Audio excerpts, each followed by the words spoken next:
बीडमधून अत्यंत धक्कादायक बातमी समोर येत आहे। पहिल्या फेरीच्या अखेरीस बजरंग सोनवणे समोर आहेत, आघाडीवर आहेत। पंकजा मुंडे यांना मागे टाकलेलं आहे, म्हणजेच पिछाडीवर टाकलेलं आहे।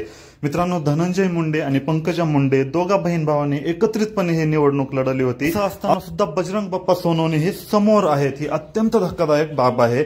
तर आता फक्त पहिलीच फेरी झालेली आहे, अजून खूप वेळ बाकी आहे, परंतु सुरुवातीच्या टप्प्यात का होईना बजरंग बाप्पा सोनवणे समोर आहेत।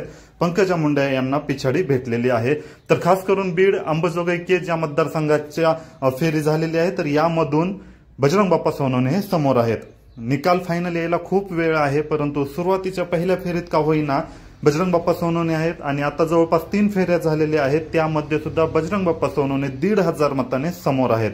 जर असंच चालू राहिलं तर होऊ शकतं की यावेळेस पंकजा मुंडे हरू शकतात। तुम्हाला काय वाटतं लवकरात लवकर कॉमेंटमध्ये सांगा आणि अशाच प्रकारचे व्हिडिओ बघण्यासाठी या चॅनलला सबस्क्राईब करून ठेवा।